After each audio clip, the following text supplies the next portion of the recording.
Greetings, and ashe to all of my beautiful people. Today we are here to uncover some truths.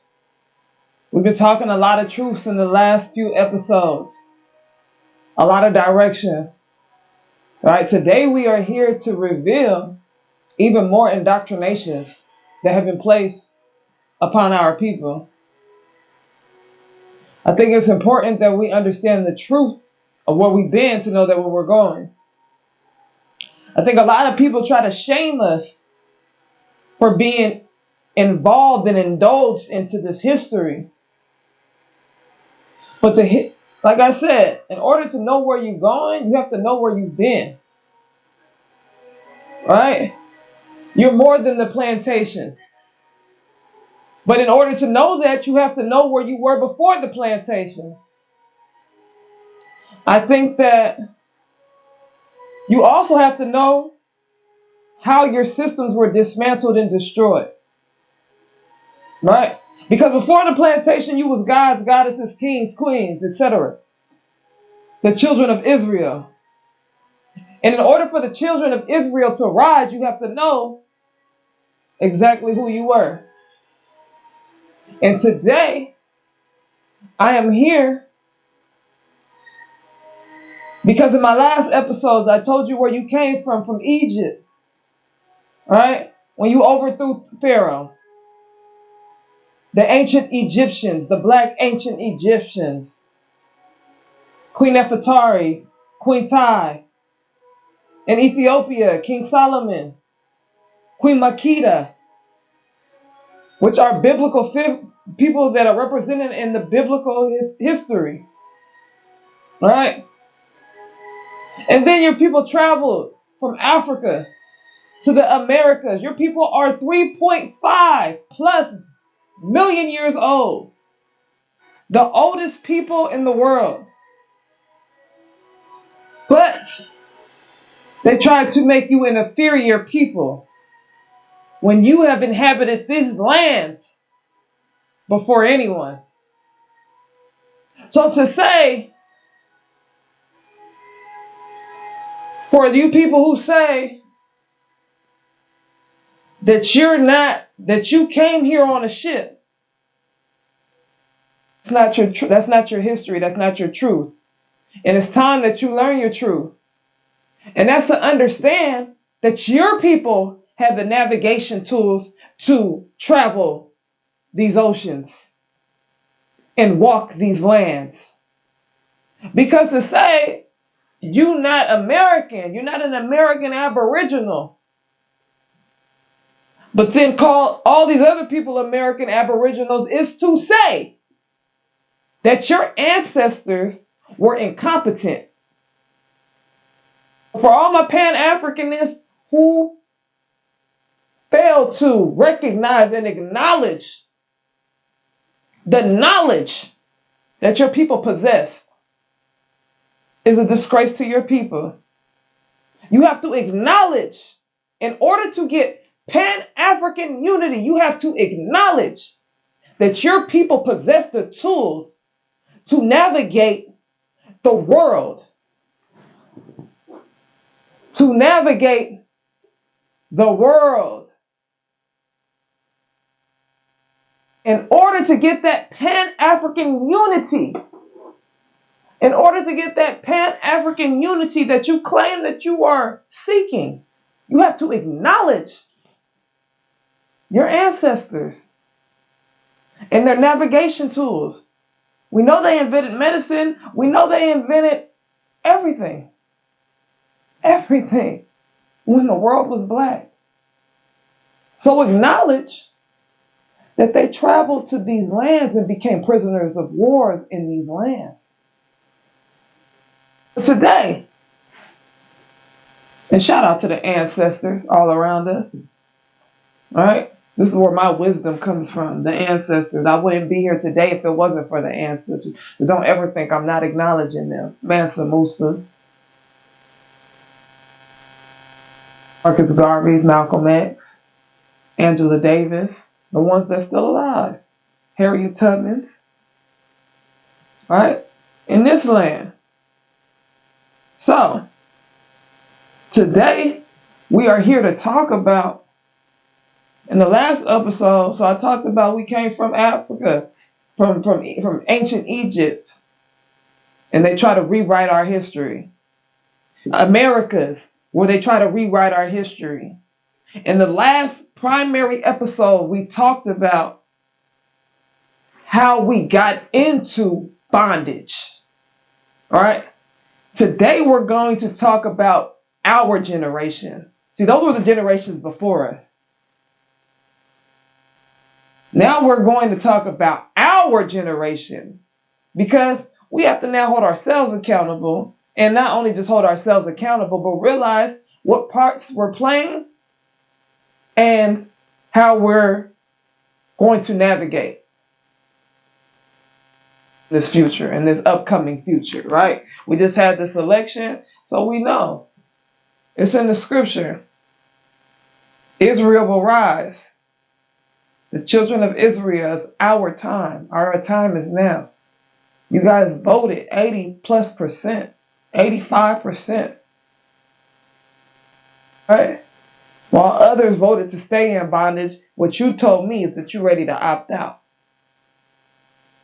So in order to opt out, this next episode is going to tell us how our generation went from segregated giants, ownership, to self-hate, humiliation rituals, disrespecting, killing in the community. All right? Not tribal killing, just killing. Just cuz. Because I'm not saying that there was never violence. But in order for me to further navigate, I have to give you a scripture to help you understand that the good books were talking about you. Proverbs of Solomon, the son of David, king of Israel. To know wisdom and instruction, to perceive the words of understanding, to receive the instruction of wisdom, justice, and judgment, and equity, to give subtlety to the simple, to the young man knowledge and discretion. A wise man will hear and will increase learning, and a man of understanding shall attain unto wise counsel. To understand a proverb and the interpretation, the words of wise and their dark saying.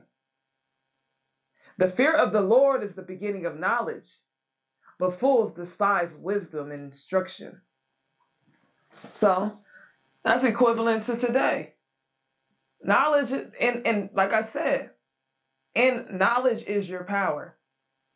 Understanding where you come from is to understand where you're going. See, this world is living in destruction because this world does not believe. There's no belief system. Right? You believe what you are told by an oppressor who is actually the enemy of God. So if you work with the oppressor, then you are the enemy of God. So it's time to change up out of your idolatrous ways and be led not astray. So today we're going to get started. All right? Juneteenth. Were you really free? Did you become free on Juneteenth? Or is there an illusion of freedom that you're experiencing? See, the Willie Lynch system was the extermination of the black psyche. The Willie Lynch system was implemented to carry on a system of control and to perpetuate a system of control that you are seeing today. Right?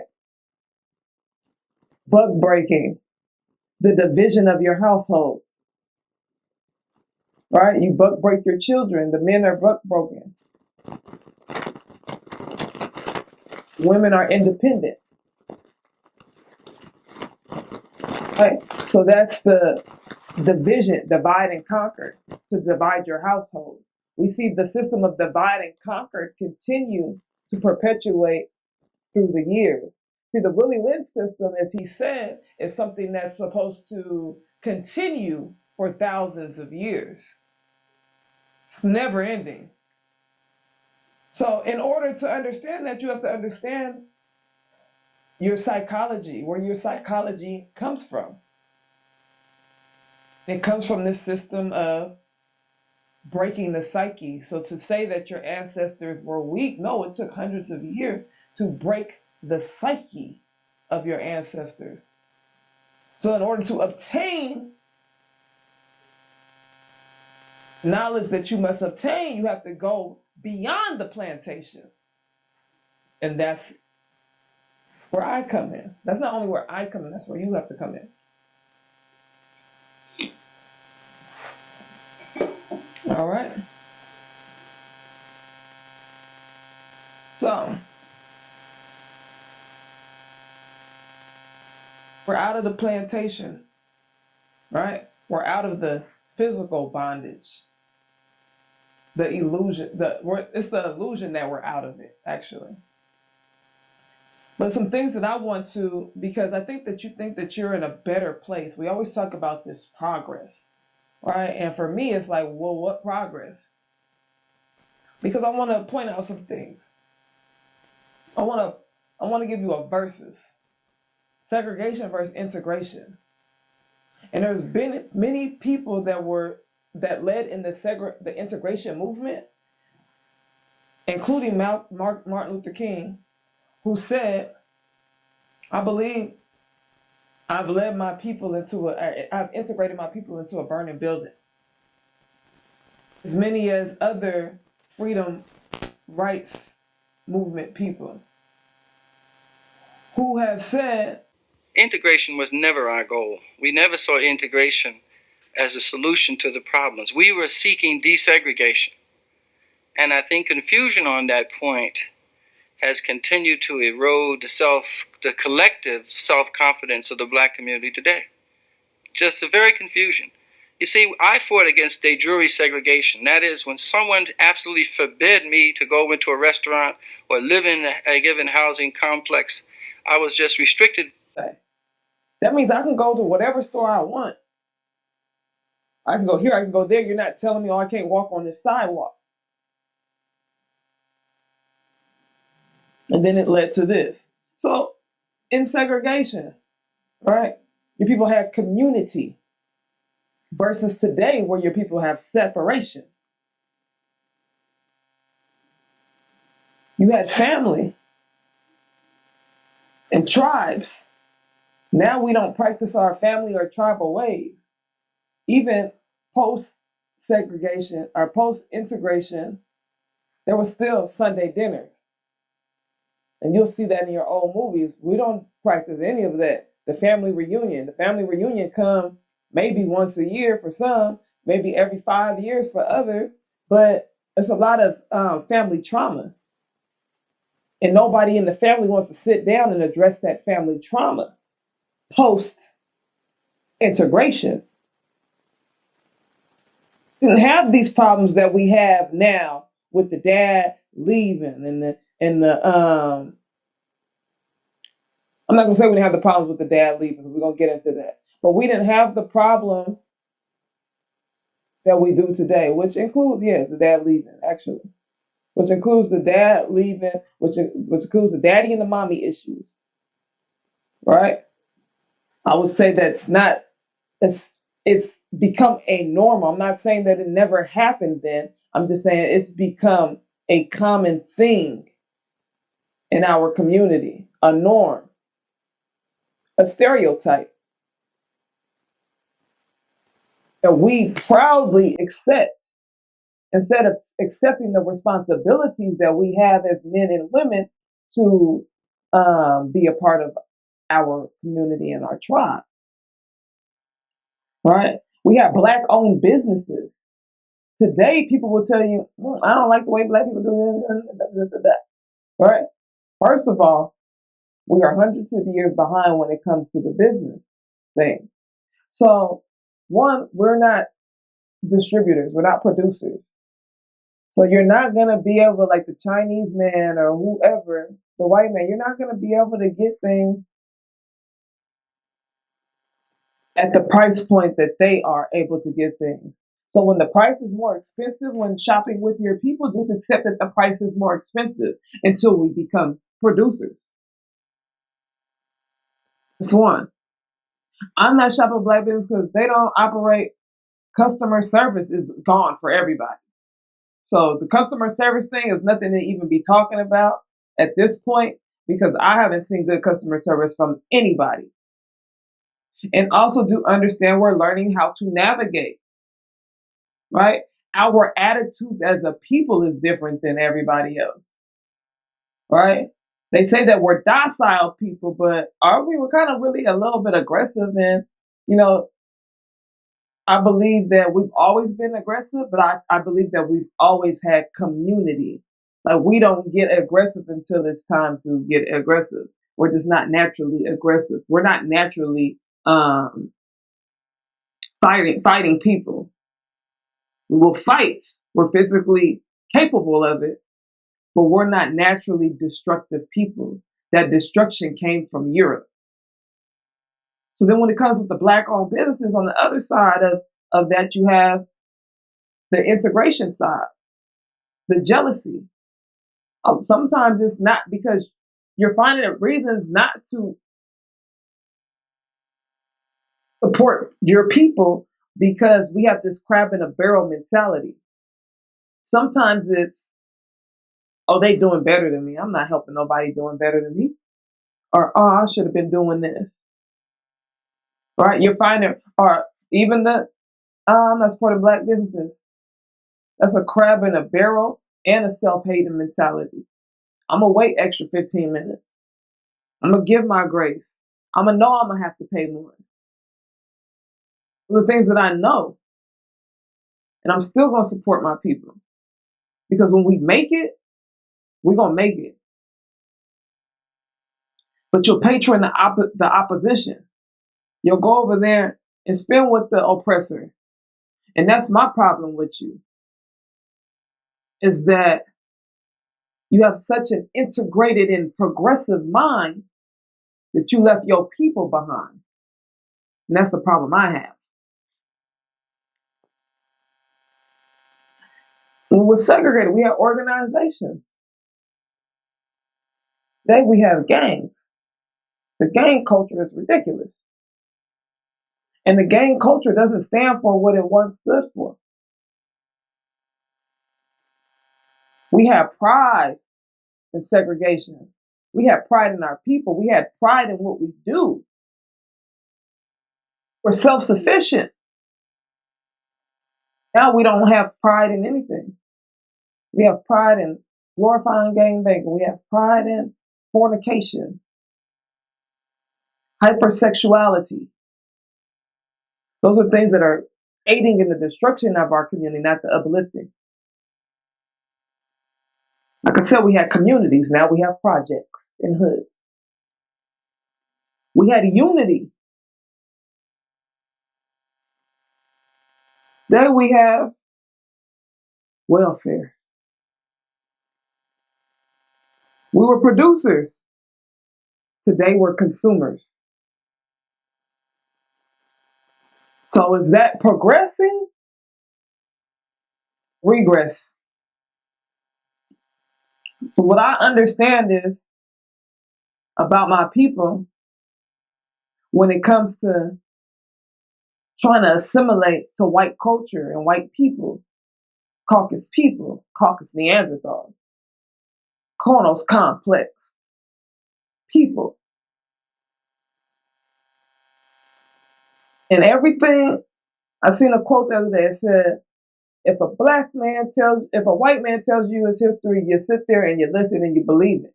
But once a black man tells you his history, you don't believe it and you say, here he goes again, the black stuff. You know what that's called? It's a syndrome, psychologically.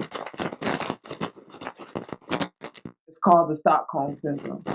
And PTSS, which is post-traumatic slave syndrome. So Stockholm syndrome is defined as a condition in which a hostage or victim develops sympathy or emotional attachment to the person who harmed or held them captive over time. So you were held captive by these people over a time, and you exhibit that empathy and bondage today, like that connection that you still have to the plantation today when you assimilate to these people and you don't think, like Jane Elliott said, I don't know how Black people want to be around us.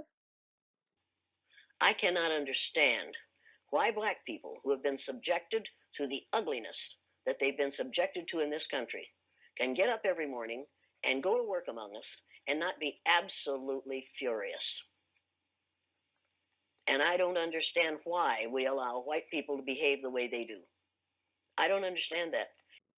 After what we did to them, you don't teach your kids it and you don't care about it not being taught in school anymore, which is neither here nor there, because that's something that should be taught in the household. Kids don't even know what a slave is, but they should, because you're setting them up for failure. You're like when it comes to being vulnerable to attack, they're vulnerable to attack because they grow up with the Stockholm syndrome because they didn't know what the snake was capable of until the snake bites them. Same thing with you.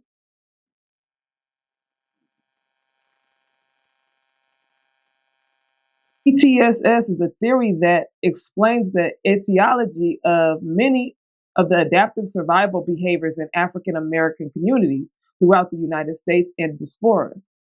It is a condition that exists as a consequence of multi-generational oppression of Africans and their descendants, resulting from centuries of chattel slavery, a form of slavery which predicated on the belief that African Americans were inherently genetically inferior to whites.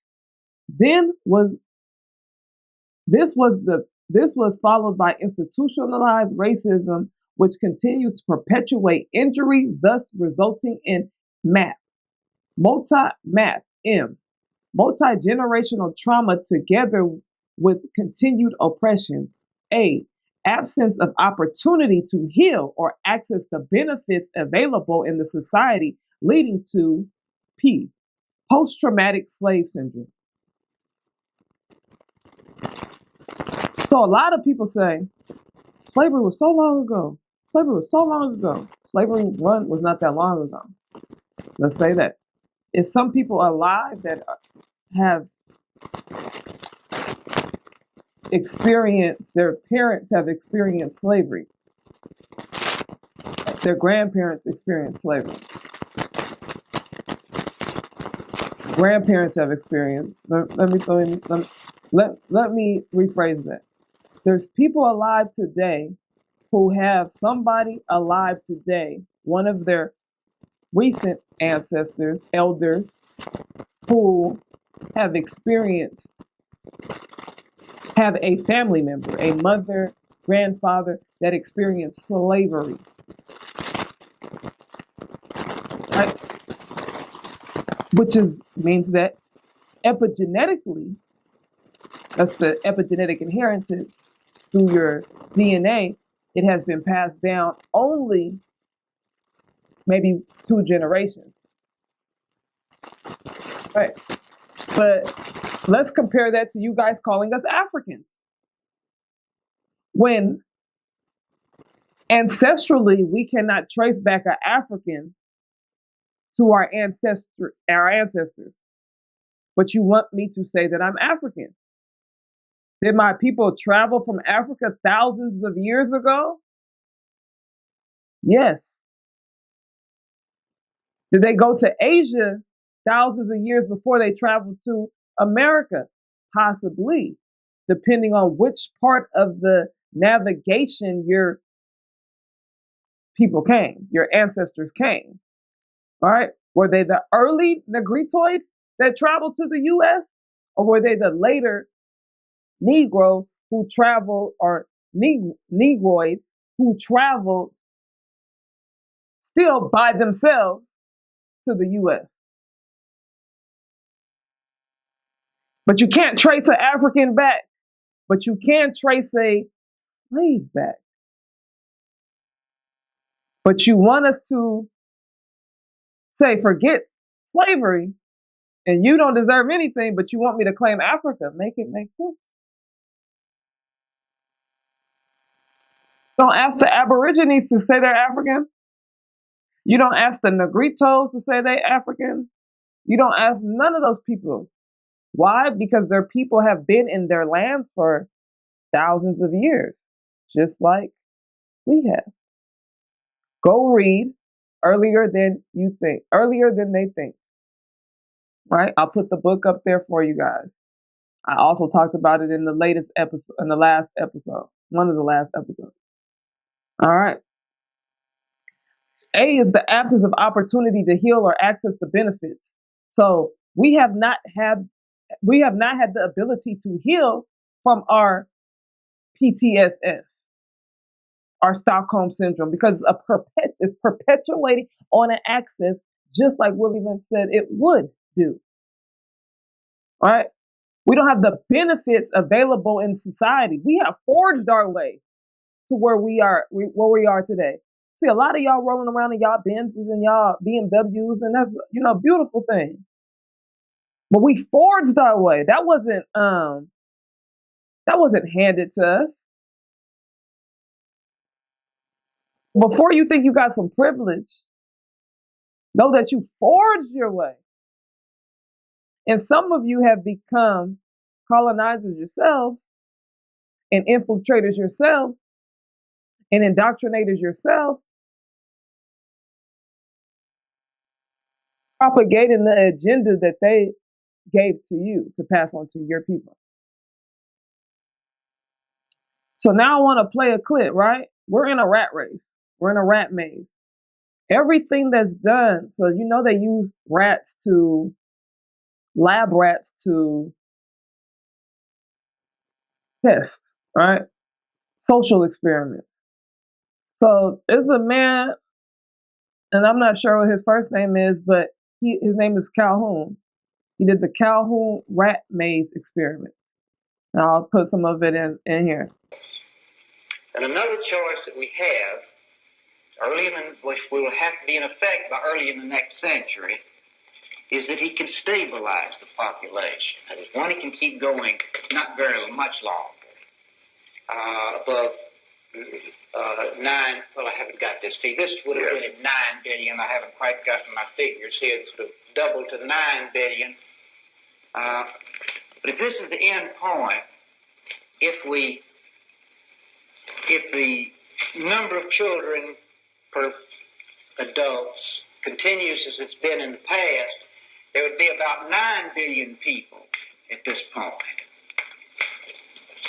If we begin slowing down so that the population can stabilize, which is the ecological model as we've tried to do for wildlife management, to maintain a stable population, then with fewer children, we might keep at this level, we have 7.5 billion.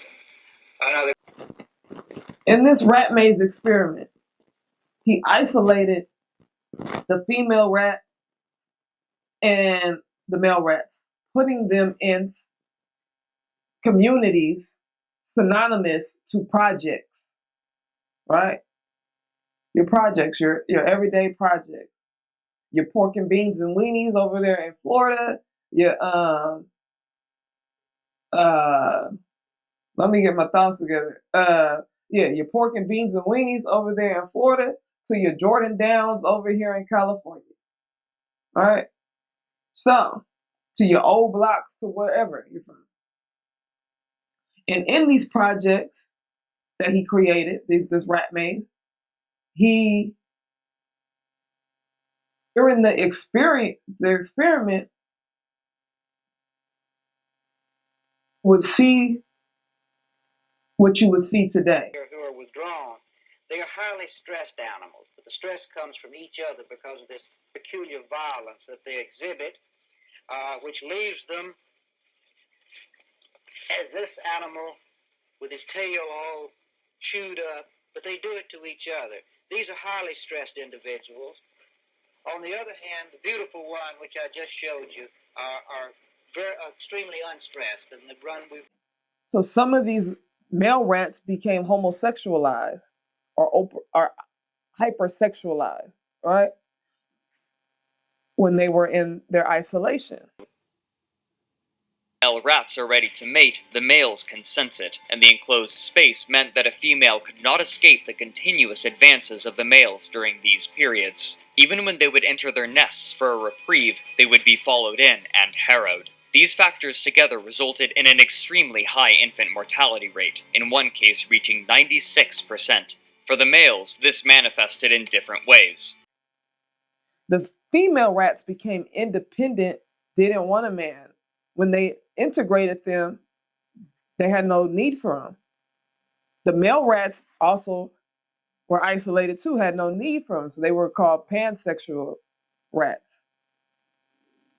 Then you had your male rats, when they were in isolation by themselves, like in prison,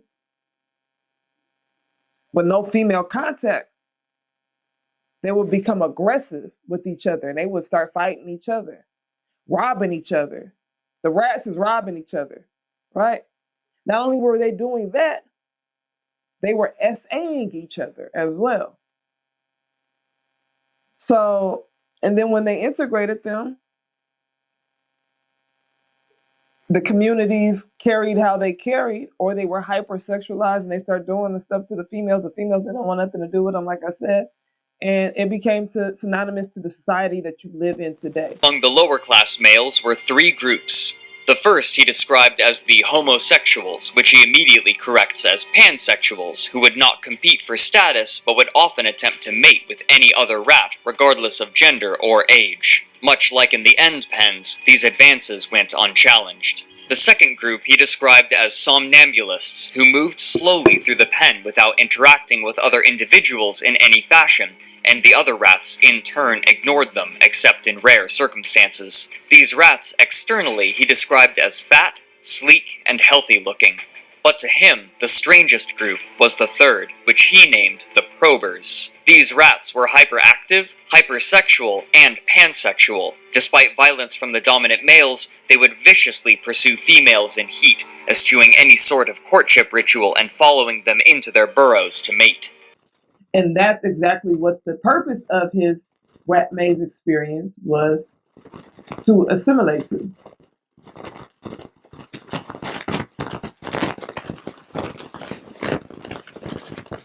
Then when they took, it was another experiment when they swapped the rats that were living in the suburbs and put them in the projects. They adopted the same traits and characteristics and personalities that the project rats did. And when the project rats were moved into the suburbs, then they assimilated to suburban life, right? Meaning that it was their environments that molded them. So when they say inferiority, well, one, you're Aboriginal people, so you were here millions of years before other people, so there's nothing inferior about you.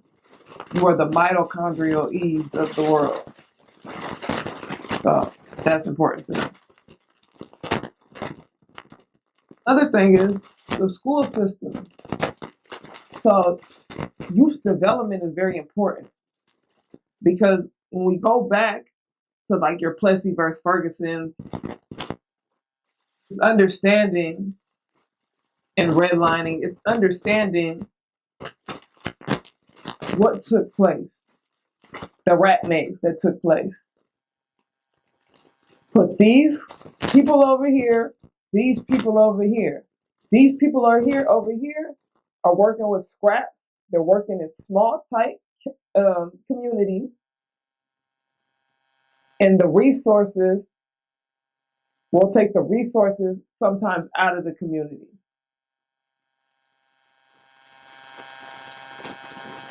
Then, like when it comes to the schooling, they'll get the old books, right? You're reading at a third grade level because you have third grade reading material, while these kids are reading at an eighth grade level because they have eighth grade reading materials.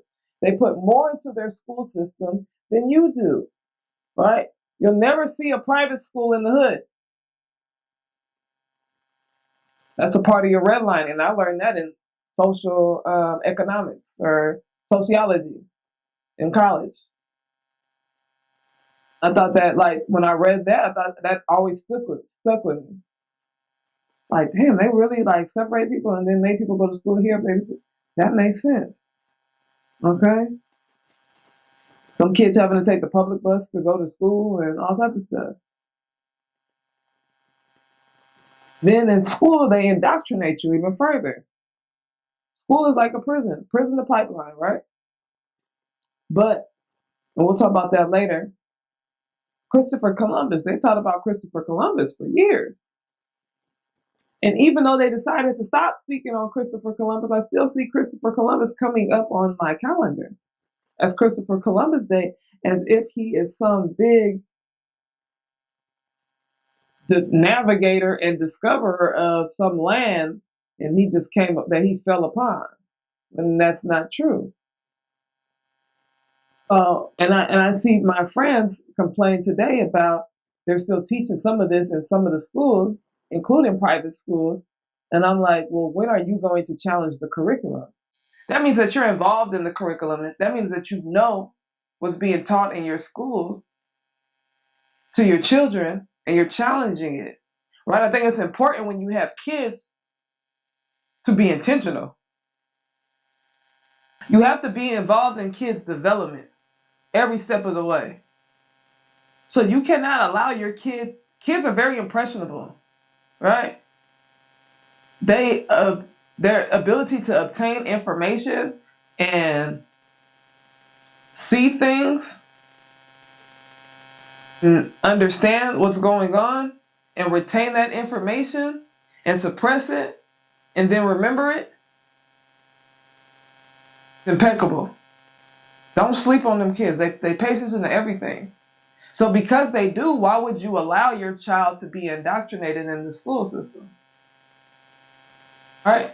Instead of just teaching, and that's why when it comes to slavery, I don't ever want anybody to forget about it. I think they want you to forget about it so that your children will not complain about it and be docile. That's what I believe is happening. What I think that, because I don't want them to take it out of the schools, I want them to also teach who your children were before. So positive images are important. And we'll talk about that in the next slide. So these are my solutions.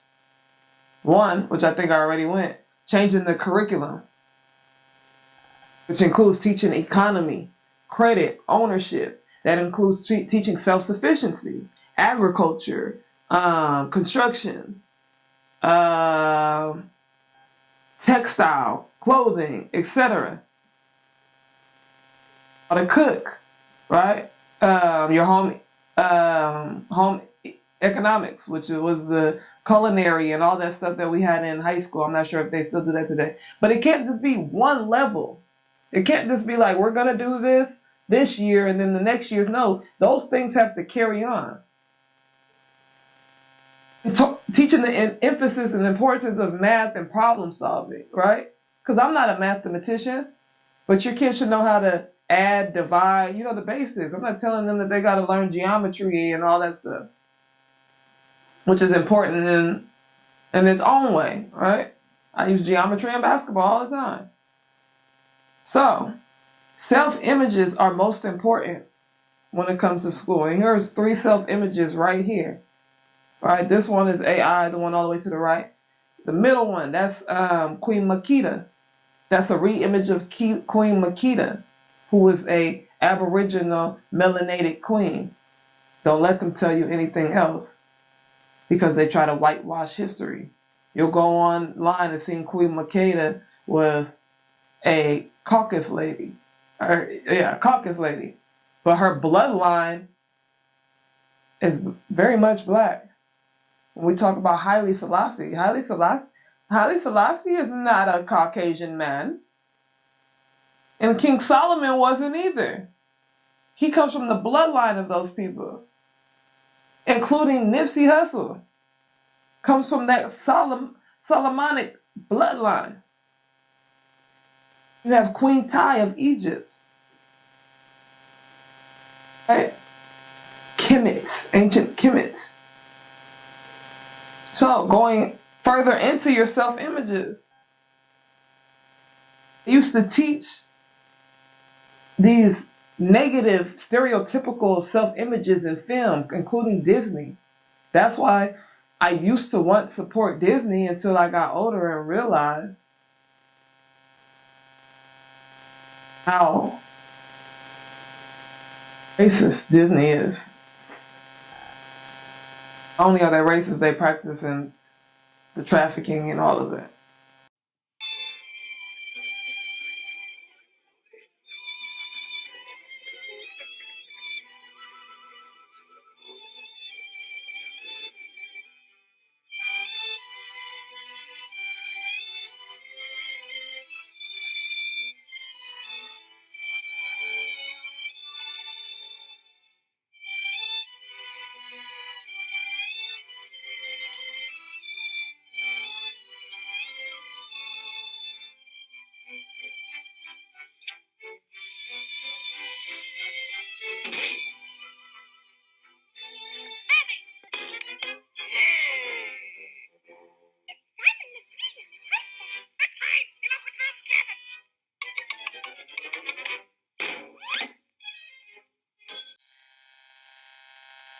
Part of self-image as well is your music. So I talked about this like probably last year sometime, is listening to music in low frequencies, so such as 440 hertz. All right. And what significance 440 plays is listening to 440 HZ music, hertz music, would seem to make people anxious, nervous, or aggressive because it is not in harmony with the natural frequency of planet Earth. These same effects would have repercussions on human health since our DNA is sensitive to frequencies, right? That's why I said we are energetic beings. We vibrate on a frequency. So anything that is not in balance with our frequency will imbalance us. So listening to music in 440 frequency, which is your drill music and a lot of your rap music, is playing into your subconscious mind. So whatever they're saying, that's why they use these frequencies, whatever they're now saying on top of these frequencies is now used to control you. And that's why some people live in a low frequency, a low vibrational person, a low functioning, like that doctor said, right? You're a low functioning being. Why? Because of your environment, which include your music. As stated by Professor Carlo Ventura, human DNA is sensitive to music and human DNA is sensitive to music and its relative frequencies to the point that it can even be reprogrammed through them. In fact, by subjecting stem cells to various frequencies, it has been possible to modify their organic function. Kanye said, if I talk about God, my record won't get played. We're allowing people who own these labels, who are not our people, to only sign you if you're pushing a message, which I said earlier, which you are aiding into the propaganda agenda to indoctrinate and program your people. Another thing that's a problem with self-image in our community It's celebrity worship. You idolaters. Gotta know everything that's going on Shade Room. That's your source of information. Hollywood Unlocked, whoever else you follow, who is your source of information that lead into the degradations of our communities and not the uplifting of our communities. They don't even want to post anything, and they're a part of the problem too. Some of them are not from America. You have to understand what type of agenda and roles that they are playing in our community that they don't want. They refuse to uplift our community. They say because that's what you like. No, it's because what you push. This is what you push. If you push something else and everybody was forced to rise up, then we wouldn't be focused on the degradation of our community. Then you have degrading self-images in film and, media like P-Valley. P-Valley is a glorified stripper television show that turned from P-Valley to D-Valley because now it shows hypersexual men fornicating and practicing sodomy. I have other images like Don't Be a Menace, which was a funny ass movie. I'm not going to act like it wasn't funny as hell. But shows two black dudes just being dumb. Just unintelligent. Not two marbles to rub together. You got Boys in the Hood, the most glorified communities in our community is the gangbanging. Lastly, for the self-image, you have going back to plantation or the plantation is you have Oda Benga, who was a pygmy taken from Africa, brought to the Americas, and put on display for the world because he was a small guy, and pygmies are very small, like 4'11" and shorter. And they compared him to that of an ape. So they put these people in zoos. After African American ministers criticized the zoo for trying to use Ota Benga to prove Darwinian evolution, the New York Times weighed in again. The Reverend Colored Brother should be told that evolution, in one form or another, is now taught in the textbooks of all the schools, and that it is no more debatable than the multiplication table. As protests continued, increasingly rowdy crowds came to the zoo in order to visit the pygmy. On Sunday, September 16th, 40,000 people converged on zoo grounds to see the city's newest sensation. According to press reports, the mobs chased Ota Benga around the zoo all day, howling, jeering and yelling. Some of them poked him in the ribs, others tripped him. All laughed at him. Benga responded by shooting an arrow at his tormentors, after which zookeepers caught him and returned him to his cage. And white people would come, pay their money, and watch these people, black people in zoos. We're not primitive people. So to even say that he is compared to an ape, synonymous to an ape, or a chimpanzee, is not our people. That's not the origin of our people. We did not evolve from primates. But you know who did? Go read Iceman Inheritance. Because the Kronos complex Caucasus Neanderthal evolved from that of primitive beings. So, this is kind of in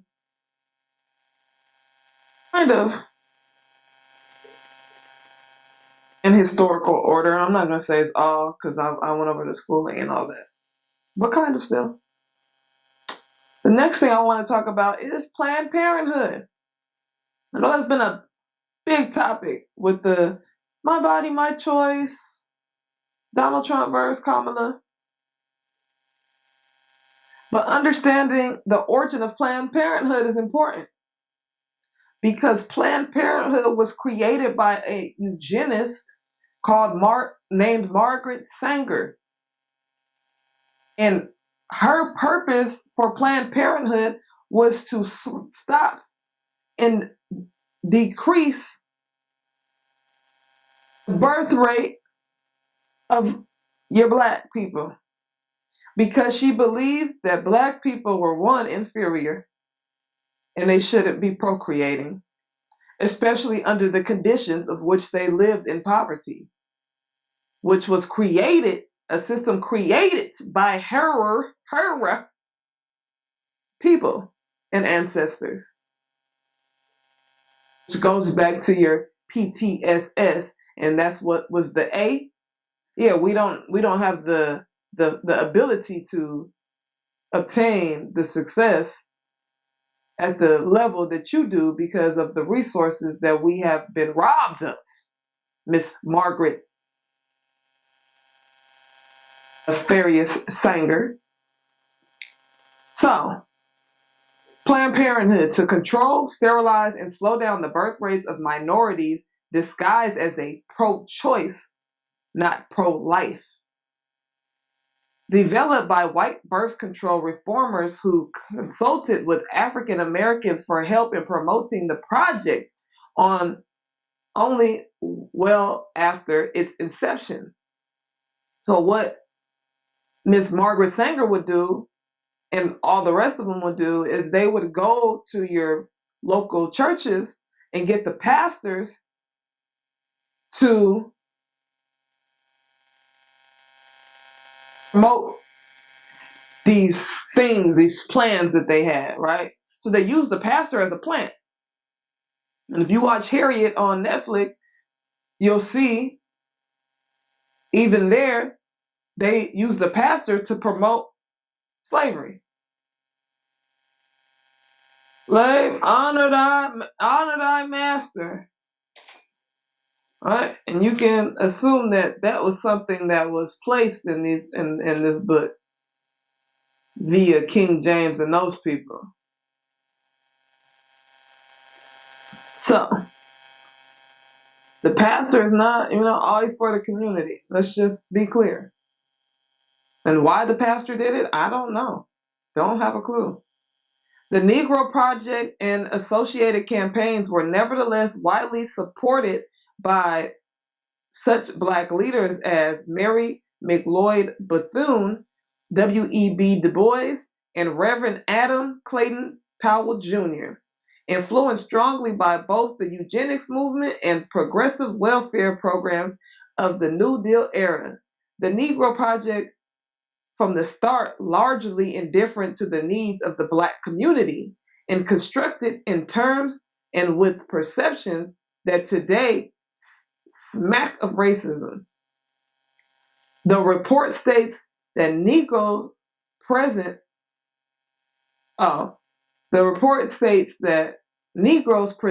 the great problem of the South, as they are the group with the greatest economic, health, and social problems, and outline a practical birth control program geared toward a population characterized as largely illiterate and that still breed carelessly and disastrously. A line borrowed from a June 1932 birth control article. And I put this on. I put the websites that y'all can go find this information at. Margaret Sanger and her continued eugenics. Sanger worked with members of the black community using black faces to gain the trust of black communities, which I already said.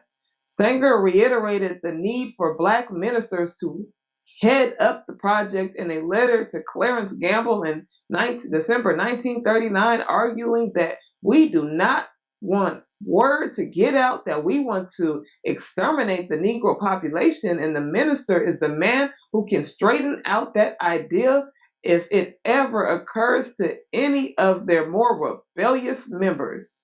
So they use the pastor to get to the people like me who's saying, bro, what you talking about? I'm not doing what y'all talking about.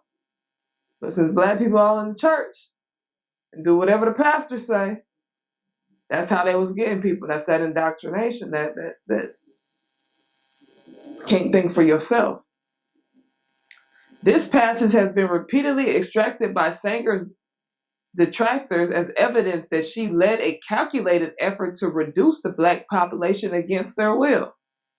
The argument that Sanger co-opted black clergy and community leaders to exterminate their own race not only gives Sanger unwarranted credit as a remarkably cunning manipulator, but also suggests that African Americans were passive receptors of birth control reform, incapable of making their own decisions about family size, and that black leaders were ignorant and gullible. Well, I think we went over redlining a little bit earlier, but to give you the definition, redlining is an illegal and discriminatory practice in which a mortgage lender denies loans or an insurance provider restricts services to certain areas of community, often because of racial characteristics of the applicants. So again, when people say black people are not affected by this, that, and the third, and therefore they should not get reparations, that is a false narrative that even black people need to stop running with. I feel like what happens is that there are agents and plants placed to our communities so that we groupthink, right? Which means that one person says it, then another person says it, then it becomes a chain reaction. We've seen that all election. Kamala's not black, but y'all didn't vote like Kamala wasn't black. Y'all voted in like indeed she was black, because she is.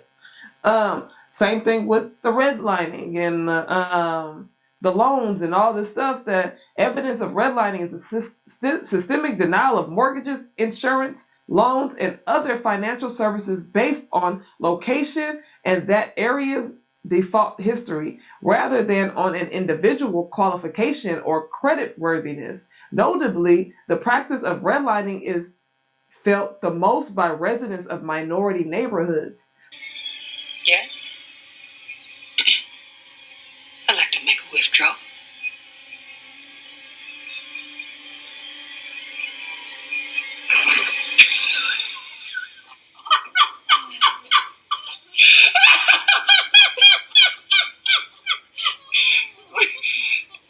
You have to have an account, ma'am. And, well, I'd recommend a bank in Jericho or maybe Redwood for that. So you experience redlining even today when you can't get loans, etc., because of not because your credit, you don't have the credit, or you don't have the reputation of qualification, but simply because of who you are. Then you'll turn around and tell people they don't deserve reparations. First of all, this is your land. You're an indigenous American. But for some reason, they have attacked you and have used other communities and ethnicities to attack you, when in fact those other ethnicities, they don't know their origin stories. Because if they knew their origin stories, they would know that they probably came from a melanated, copper-colored Aboriginal somewhere over there in Africa that migrated. You're black not because you're not black. You're black. You're just black. You're just a black Aboriginal person. And once we realize that the world is colored, and there's only a certain group that's not, and half of another group that's not, right? Because only 2 of those groups have Neanderthal DNA, then we'll realize, even though a lot of you guys are mixed in now with, like the mestizo, right? You'll realize that the world is colored, and it's more of you than anybody.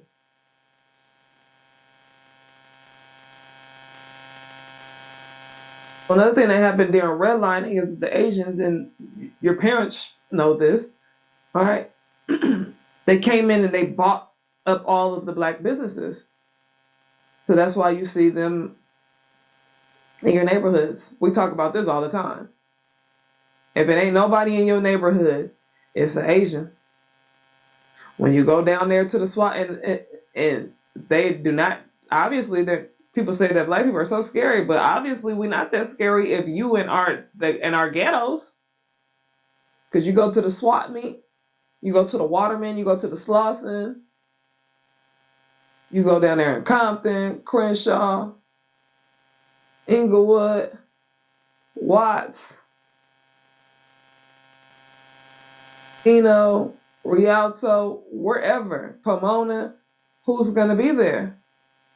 Your Asians, the beauty supply, Asians.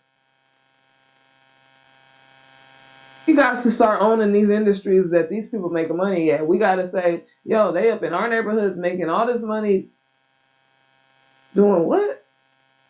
Selling us some products about ourselves, but then they hire ourselves to help us navigate in those stores. That's not how this works. That's not how this is going to work. You got these people living in mansions somewhere, while the people who's working and making the money for them are in poverty. All right? Gentrification. Gentrification is on the rise. They kick people out the jungles. They kick people out of all the hoods across America so they can gentrify America. I seen every time I go to Leimert Park, stop gentrification. You have to stop allowing these people to come into our communities. We can do bad all by ourselves. That should be it. We could do bad all by ourselves because we can do good all by ourselves as well. And they put the freeway in the middle of the 110, the 101, in the middle, split in the middle of the hood. So get your ass up out of here. But also understanding that our neighborhoods are in the best communities. LA, Ohio, St. Louis, Chicago, New York City. When I went to New York City, we literally drove down from Times Square, and that's where all the hoods was. 5-10 minutes away. Downtown Los Angeles. 5-10 minutes away. Hollywood. 20-30 minutes away. 15 minutes away. We have to take advantage of that. Stop letting them gentrify and kick us out of those neighborhoods and start building up our own in those neighborhoods.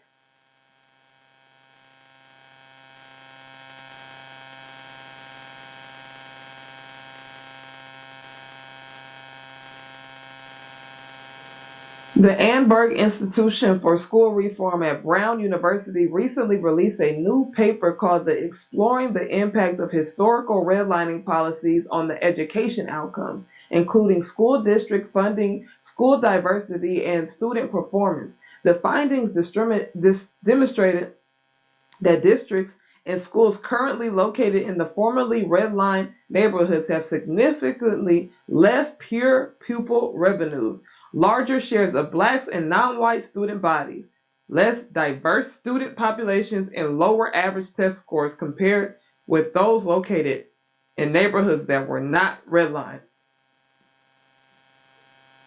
So redlining affected schools. I said that previously, but here is more information that redlining affected schools, your schooling.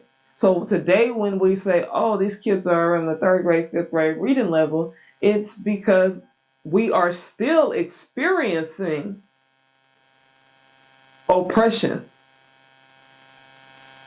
And anybody going back to reparations who says that was so long ago can respectfully kiss my black ass several times. While which of Much literature today shows redlining's negative effects on outcomes such as housing prices, neighborhood segregation, and crime. Very few studies, if any, look at the intergenerational relationship between redlining and present-day educational outcomes, writes the authors.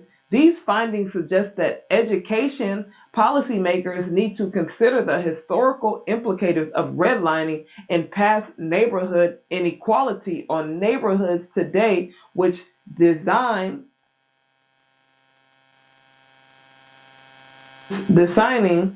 modern interventions focus on improving the outcomes of students of colors. So, at this point, I've given you several resources, and I'm starting to sound like a broken record when it comes to reparations, when it comes to stereotyping, when it comes to integration and segregation, when it comes to you have placed these conditions, you have conditioned my people to what you see today, and then complain about my people, even my own people practicing self-hate.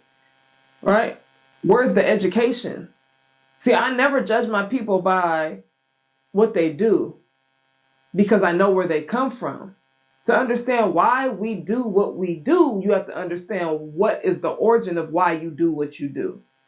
And the only reason you do what you do is because you have been conditioned to do what you do because you didn't do it before these people came over here.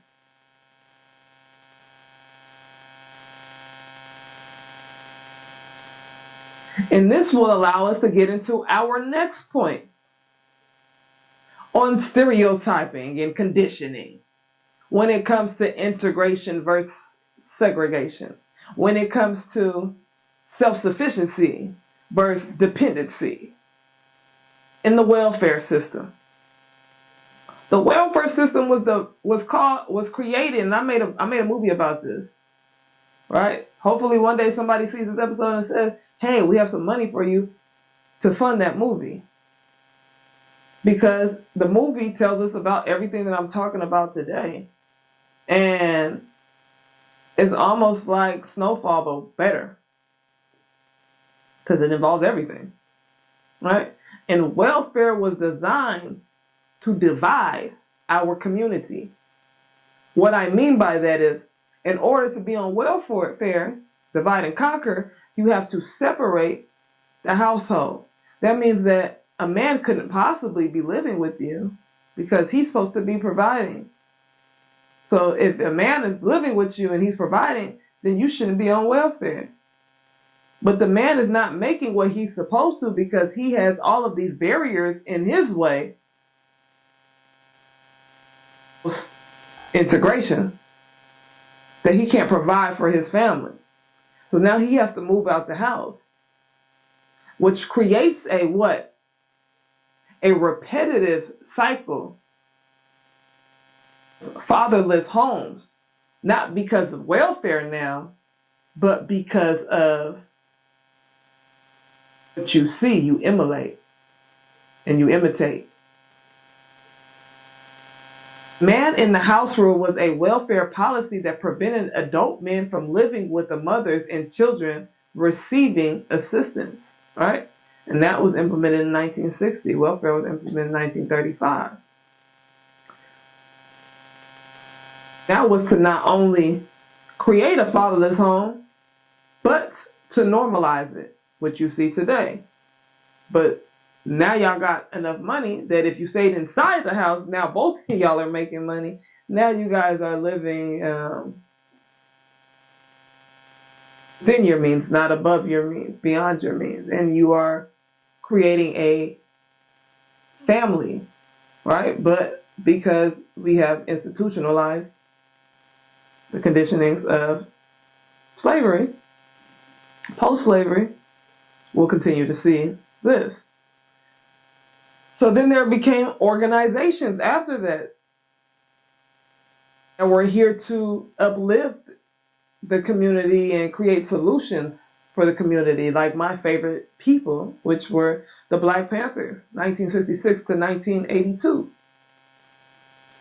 The Black Panthers had many systems. That's why I said you cannot possibly be a progressive or for your community if you do not do for your community.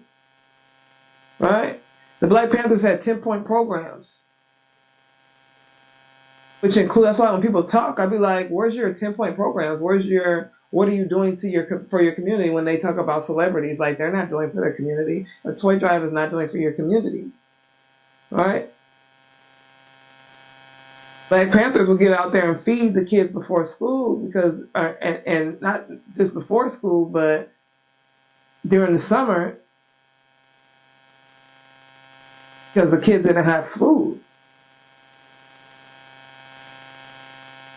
And the Black Panthers were then infiltrated because of their progress.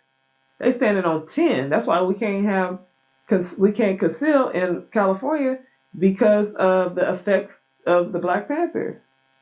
Walking around there all militant with their rifles, their shotguns, waiting for something to jump off. They instilled fear in the community. Because not physically are we an asset, but now mentally they were an asset. Now militant were they an asset, providing for their community. They had to infiltrate them.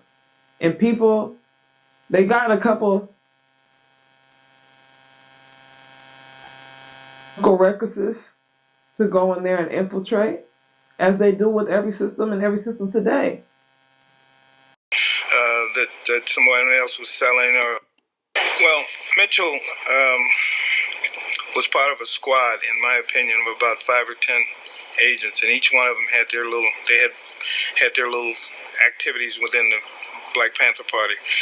Mitchell's questions were defined mainly to my area. He never asked me how many newspapers that someone else was selling, or who got the catalogs for the Breakfast Children program, or who's going to open up the medical center. He wasn't concerned with that. He was concerned with my activities in the Panthers, which at that point was exclusively security issues. We were buying weapons at that point. We didn't have any type of working relationship with the largest street gang at that time, which was... What were they paid for? Bonuses were paid for, suppose while you were meeting with,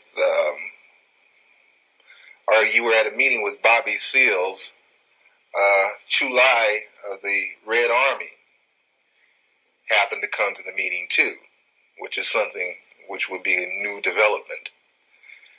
That's bonus time. In other words, a hot piece of information. Hot piece. And William O'Neill was one of those people. And there was another man that I'll post as well, who came in and infiltrated the system willingly. Because they needed to get off punishment. They needed to get off of, the crimes that they committed. So they was willing to do that to our people, instead of serving their time. So when we talk about snitching, that's snitching. The snitching y'all talking about, that don't compare to this. You guys are aiding in the destruction. These people were uplifting and got snitched on. But y'all don't come for people like this. Y'all only come for the knuckleheads.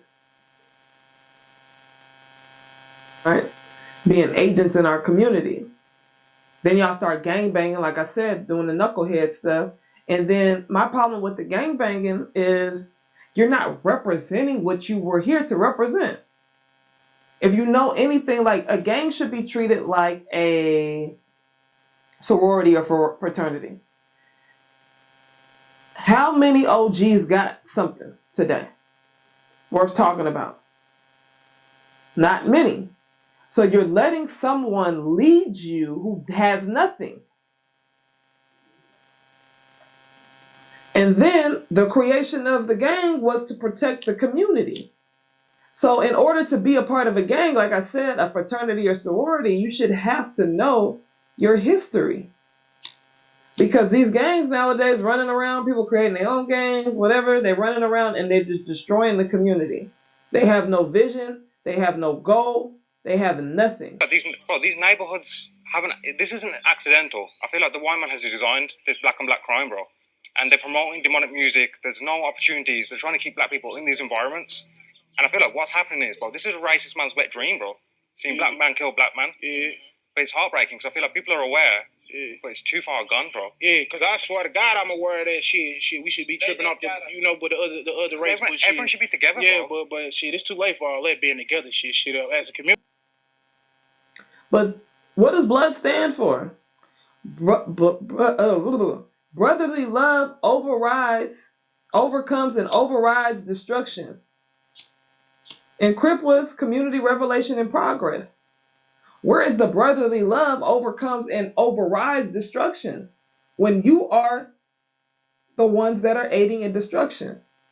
Where is the community revolution in progress? When you're not leading to any community revolution or progress. You should have to follow a code. Now you guys don't even follow a code. You gun down old women. You gun down kids. You have no limits. Could have been avoided. They had to do her like that. 7-year-old. Was that intentional? That intentional. Do you understand? Yeah, in this life, there's still rules. No, they ain't got no rules. I ain't gonna lie, like, we grew up on it. It's such thing as growing up on it. Like, most definitely grew up on it. No kid, no girls, no females, no that. But now, it's like, don't nobody care no more. There's no rules. They shooting at mamas, babies. They don't care who you in the crowd with. And then you say, I'm hopping off the porch. I'm hopping off the porch. There ain't no stopping this. Once you in, you in. So why would you teach another young man to be in? It's a perpetuating and repetitive cycle of your own demise, and it's self-hate. And it's really what we need to start addressing is that it is slavery. Slavery, when Kanye says slavery was a choice, you're choosing to be a slave when you choose a gang. And those of you who are OGs, you're nothing but a slave owner. And you're not even a rich one. So I don't know why these people want to listen to you. The fact that you would lead these young boys into their own demise. Talking about go slide on the aisle, go do this for me. I'm not doing, why would I go do that? You won't even do it for yourself. So why would I go do it for you? Make it make sense. It doesn't. We have to start thinking for ourselves. Stole your own, at this point, stole your own mind. It's about accountability at some point. That gang stuff, dead. Killing and gangbanging. You guys we can't even wear a hat. Can't even wear a hat. It's crazy. Can't even wear a color. It's crazy. I've gotten banged on by men. I'm not a gangbanger. I'm a basketball player. I'm an intellect. You don't have anything for me. You don't even have 2 marbles to rub together. Which to me is like you're infiltrating too. You're an infiltrator too. You're infiltrating the black community and destroying it. Another thing that's very important to understand is J. Edgar Hoover.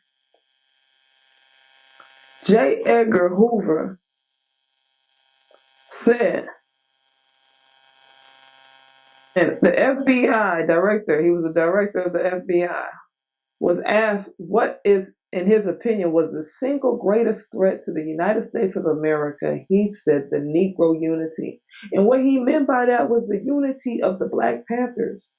Once they seen that we were united in the way that we were united, riding the way that we were riding, walking around the streets with rifles, right, standing 10 for our people. The only way that we were able to be overcome was disorganization. So unity will never be accepted by your oppressor. So you know what they did? They implemented he implemented the COINTELPRO. And what was that? That was the surveillance of your people. And they're surveillance in your hoods right now. That's why I don't understand why you are that's not only is it a slave mind, it's a incompetent mind that you will continue to commit crimes knowing that you're under surveillance. You can't get away with anything nowadays. Which I'm okay with you not being. I'm not okay with surveillance and spying, because that's what it is. It's unconstitutional. But for you guys who are continuously committing these crimes, has to stop. And that's what 9/11 was. 9/11 was to put this country under surveillance. Then in early 1971 was one of the anti-war leaders suggested an escalation in tactics, burglary of an FBI office in the hope of finding documents that might have proven the Bureau was illegally spying and harassing anti-war protesters. What they found uncovered a nationwide program of illegal surveillance and harassment, which in turn led to the discovery of J. Edgar Hoover's invasive COINTEL operation, congressional hearings, and ultimately oversight of the FBI after it had operated autonomously for decades and openly referred to its headquarters as the seats of government. And he was a nasty individual. So what bemuses me even more is that your gangs and your drugs were influenced and distributed through these governments. So black unity wasn't an option. So in order, the next step, because these are their steps, right? How do we separate this community? At this point, now it's about giving you some money. How? Through your own demise. How? Drugs.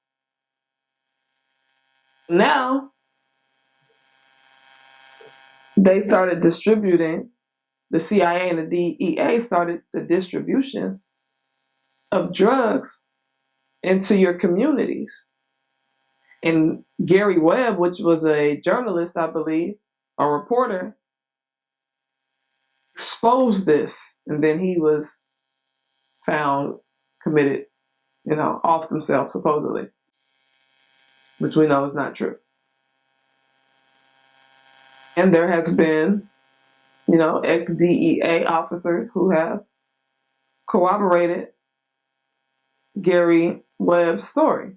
I will tell you, Director Deutsch, as a former Los Angeles police narcotics detective, that the agency has dealt drugs throughout this country for a long time. Former drug enforcement agent said that from 1986 until he retired in 1992, he documented evidence that the CIA participated in cocaine distribution to Los Angeles gangs.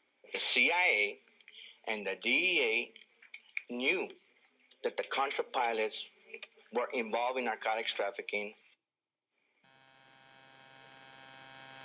Freeway Ricky, also one of the people who was actually distributing, these drugs.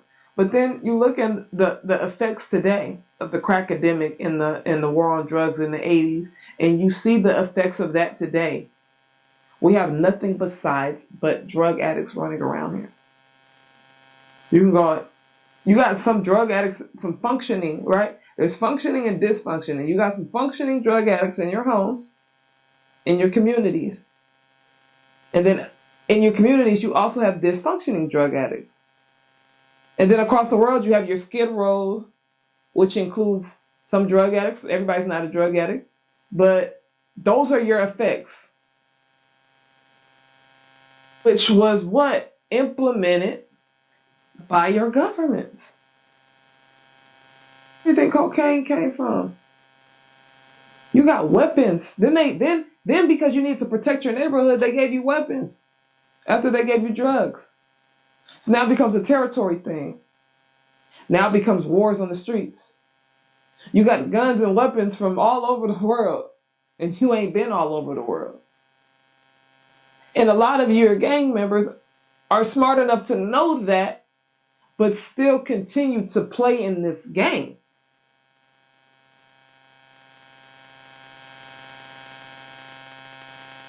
It's really just a decline of human life. So when we talk about we used to live to hundreds and hundreds of years or whatever, you cannot do that in your telomeres, right? They whacked your telomeres. They said the Anunnakis did that, right? But now you're self destroying your telomeres and they aided in that as well, as far as the food and the slop that you were eating. Now you suffer from diabetes and high cholesterol and all of those things. Coronary heart disease. And the decline of human life, is also part of the self-destruction. Even the killing of your own people is part of your self-destruction, the decline of human life. Drugs, alcohol, part of the decline of human life. So the solution for me is, one, accountability.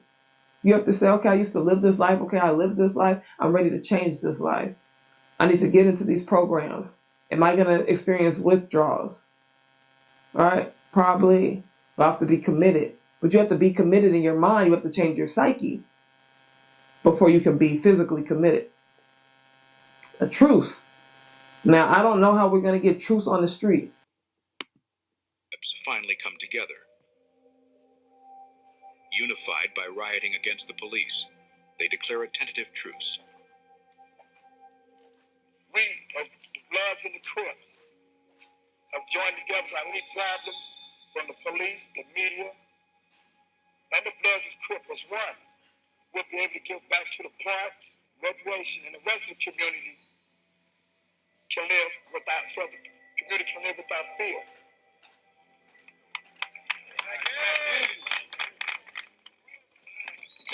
The people of South Central can walk the streets again. But it has to be a continual, it has to be, I think, community restoration. That means that we have to get together weekly, monthly, sit at the table. You come in through the metal detectors. We check you. We make sure that we're having community response, conflict response. Okay? It can't be, he killed my cousin, so the killing continues. The killing continues. You kill one of his, y'all kill one of yours, take one of yours, take one of yours, take one of yours, take one of yours, and then it never ends. That's stupid. That's stupidity. Make it make sense. When they take me, then somebody's gonna take them, and then somebody's gonna take them, and then common sense is not common, clearly. But those where the programs come in. Right? The prison system is to institutionalize you, not to rehabilitate you. So we see the institutionalization and the people who keep going back. People like me say, "Hey, you got a boyfriend in there or something? Like, what's going on? Why do you keep going back? Why do you keep coming out crying when you go in, wanting somebody to send you some money?" That's where accountability comes in as well. I'm not going to make you comfortable in there. It's a lot of people that I see that are in jail and they're comfortable. They're loving it. As long as they can talk to girls on the internet, they like, cool, I'm cool with it. We have to change, we have to mold the psyche. It's about reversing the psychological trauma. The goal is to imprison large numbers of minorities, with black and brown women being the target, to reduce their civilized population. That's what I believe, at least. Is that they want to reduce our civilized population, so if there's ever civil unrest, most of our warriors are behind bars. And some people deserve to be behind bars. I'm not going to act like everybody should just be running around. Some people are institutionalized. Some people are products of their environment. So we have to change the environment. But you see that they're not trying to change your environment. They don't care about your environment. So we have to come in and do something. And that's why for our community, we have to also understand we are going to suffer a larger repercussion. You don't have constitutional rights. Marcellus Williams was an indication that you don't have anything to do with the Constitution. Because it's unconstitutional to off somebody who was found innocent. That's unconstitutional. But they did it anyways. And that's why when y'all go to jail or we go to jail, we experience higher sentencing repercussions. Joe Biden, we go back to the 3 strikes. Bill Clinton, Joe Biden, and all of those people. That's why I was never a fan of Joe Biden. But I was a fan of Kamala's bills or Kamala's, her bills and what she implemented into the community. And people don't agree or do agree or whatever. It's about targeting, right? I may have a master plan, a great plan for my people to help rehabilitate my people. But then there's people that are my peers or on the other side who are going to use my rehabilitation program and weaponize it. And that's what happened. It's also the mentality of people saying, when it comes to jail mentality and counter rehabilitation. Man, I gotta go to jail, I gotta get my stripes. How many times have you heard somebody say, I gotta get my stripes, I got my stripes? They get shot, they like, I got my stripes. Like that's your goal in life. And then you look at people like Kamala, Obama, everybody but Michelle. You look at them and say, they made it out. Man, they all corny. They corny as hell. Look at them, all suited and booted. Instead of saying, dang, that's what I want to be like. I don't want to be running and looking over my neck. But you talk about the ones that's smart and praise and glorify the ones that's incompetent. They get you, then they get the free, then they get you in there and they get the free labor out of you and everything. Come on now. They gotta stop letting y'all use phones because y'all got too spoiled. But the prison, like I said earlier, the prison to school pipeline. In this picture, you'll see the school bus look the same, the prison bus look the same. The food is swap. What they feed you in school is swap. What they feed you in prison is swap. The cafeteria looks the same as the dining hall, the chow hall. So, you have to, in order to rise up, my people, we have to unindoctrinate, unlearn the things that have led us into these systems. And it starts with us. It starts with us that are educated enough to understand both sides. It starts with us that are educated, but it starts with us that have lived in both sides. I've lived in neighborhoods. I've lived in hoods. Right? I've lived in hoods. I'm gonna say I've lived in suburbs or middle class neighborhoods more than hoods, but I can't even say that's true. But I've also been able to explore the world, which you can't do if you're a felon, right? So I think it's best that we practice our freedom, right? Because when they say slavery is a choice, you're choosing to be a slave. Because when you are able to see the world, you're able to rise up above your circumstances. You're able to see that your circumstances, when you visit people across the world, are not as bad as You think they are.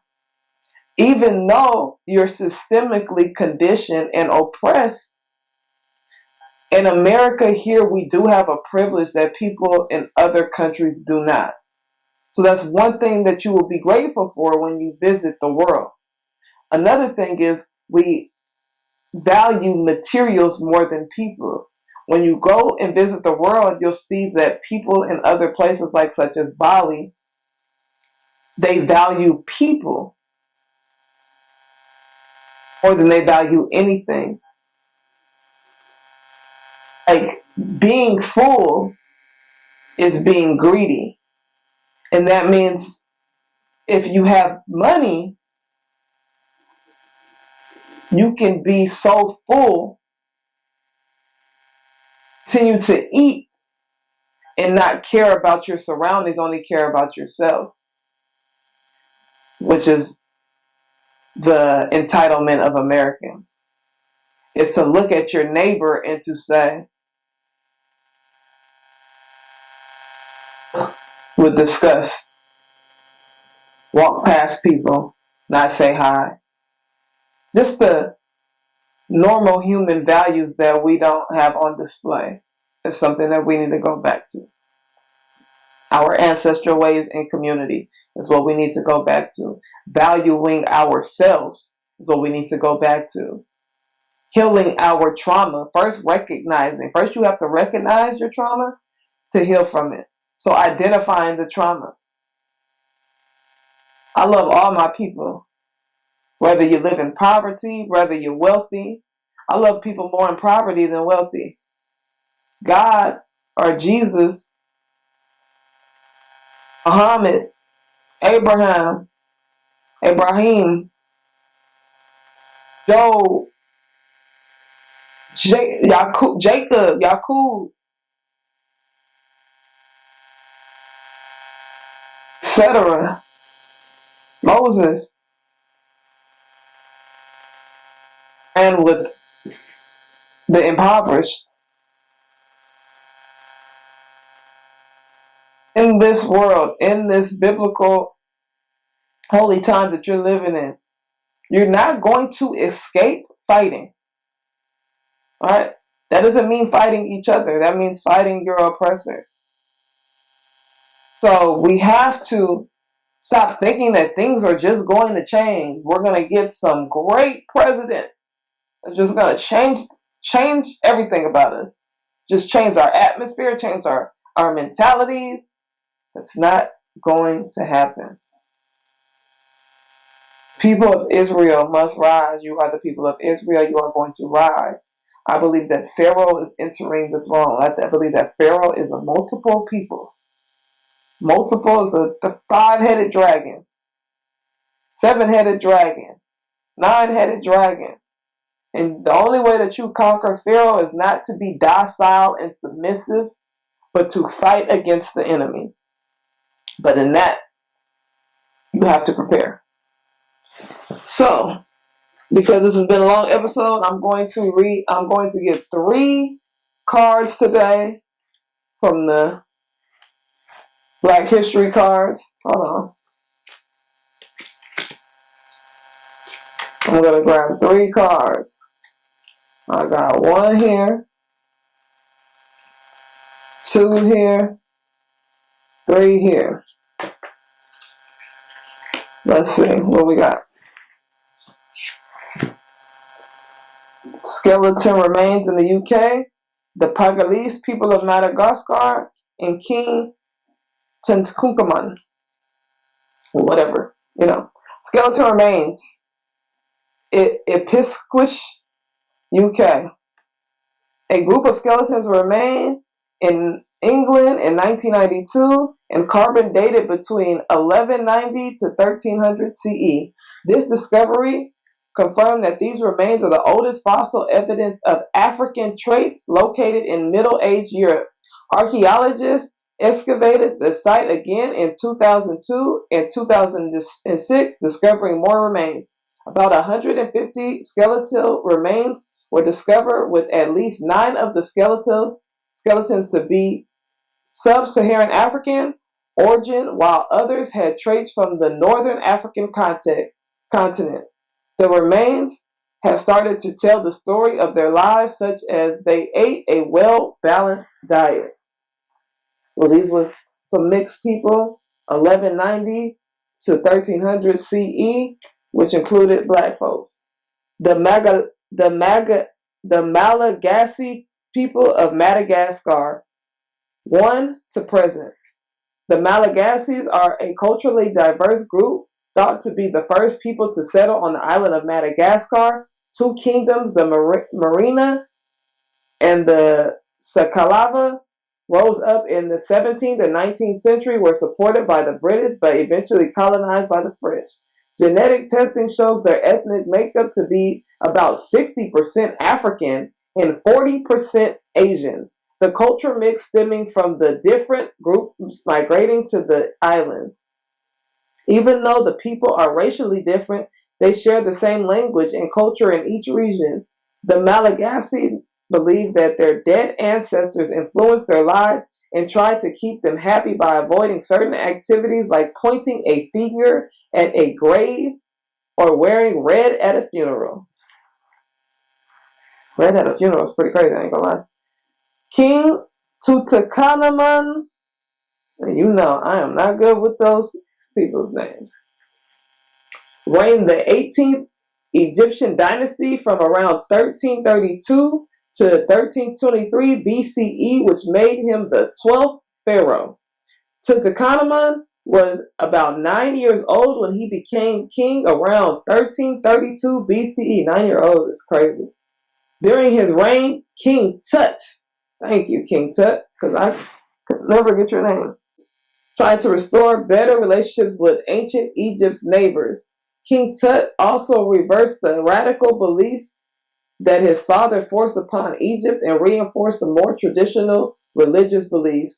King Tut died at the age of 19 and was nearly forgotten in history until his tomb was discovered in 1922.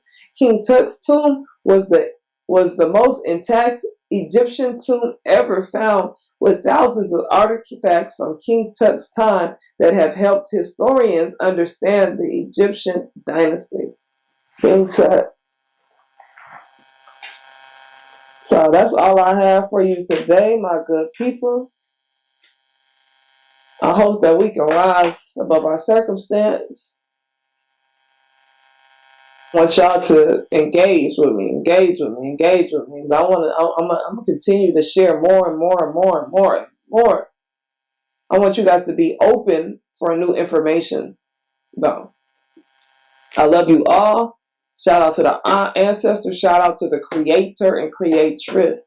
Without you, we would not be here. Okay? We would not be able to thrive. We would not know that we were Aboriginal people. And I know that your mission is to help us continue to this rise, right? The children of Israel. Israel will be ours. Ashe to all my people. Bless.